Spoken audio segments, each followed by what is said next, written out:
Some prominent Republicans are voicing concerns about illegal immigrants facing family separations at the border. Meanwhile, the administration is making an effort to explain the facts about its actual policy. Joining us now is our headliner, former White House Press Secretary Sean Spicer. Sean, good morning to you.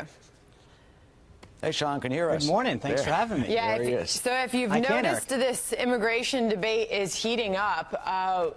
Where do you see this ultimately going, Sean? Well, I think there's clearly a sense of urgency to get something taken care of. The First Lady had it right. We're a country of laws, but we're also a country with a heart. And so we've got to recognize that the people that are coming over the borders, two things are really important to understand. These countries have an exception, meaning if you would come in from Canada or Mexico, we would normally turn back a family and send them back. Because of where they're coming from, we bring them in, we process them, we give them a hearing. And so what happens is, because they have broken a law, this is the process by which this is handled.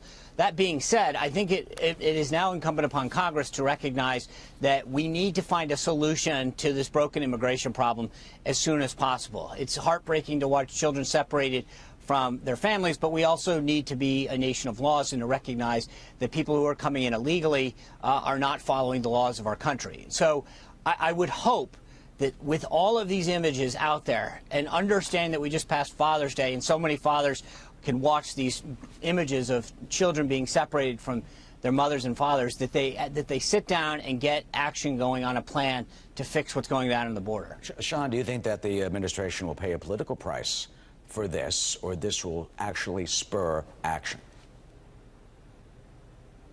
Well, I think there's two possibilities. One is, I think and hope it does spur action on Congress's behalf.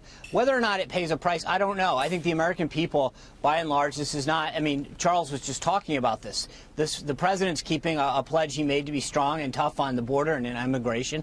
So I don't think this is a shock to anybody in terms of the president following through on what he said he would do. But this is a guy who knows how to get results. And on so many other fronts, he's walked up to the cliff, he's looked over it and said, I'm going to do this in action, and demonstrated that he's willing to do things that other politicians wouldn't do to get a result. Meanwhile, the former First Lady Laura Bush decided to weigh in on all this. She wrote an op-ed. It was published in the Washington Post. She writes, I appreciate the need to enforce and protect our international boundaries, but this zero-tolerance policy is cruel. It is immoral, and it breaks my heart. And, Sean, it's really bringing up the opportunity to look back at the origination of this policy, or at least what the president's policy is modeled after it. And it goes back to the Bush years, and it was doubled down during the Obama years. Right. I mean, the fact of the matter is, as I've said, and everybody's kind of pointed out, that this is a law.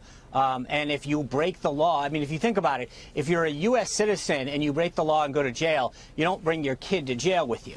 And so, as cruel, as difficult it is to watch these situations, that's the law that's on the books right now, and it should, as I mentioned, give some sense of urgency to Congress to recognize that we need to fix the system at the border in several ways. One is to look at how we're letting people into this country, whether or not that in itself needs to be wholly revised in terms of how we process people who cross the border illegally. Two is our overall policy in terms of how many people, when they get in, the types of visas we issue, etc.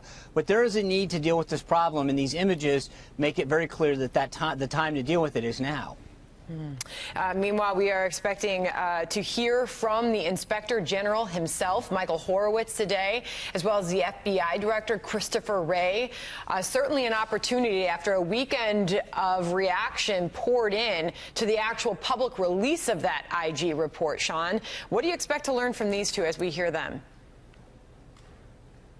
Well, I think and I hope that by some direct questioning by members of Congress, we'll have a little better understanding as to what they gleaned, why they came to the conclusions they did, and why they feel that in the case of President Trump, that all of the actions that we've seen, the text messages, et cetera, from Peter Strzok to Lisa Page, that why the IG determined that there was no bias. I'd like to hear directly from him based on the text messages. It certainly sounds like some in the Bureau clearly had it out for President Trump in his campaign.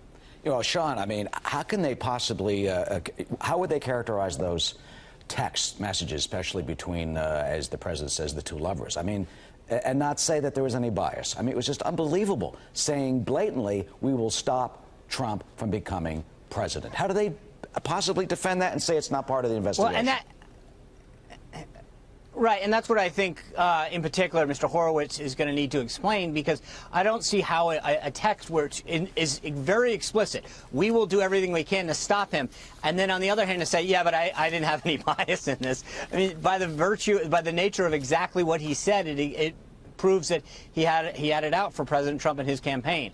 I don't understand how you can come to that conclusion, but I look forward to hearing how the Inspector General is able to discuss that. Yeah, maybe he's got to do some tap dancing later on today, so we'll see. Sean, thank you. Thank you, Sean.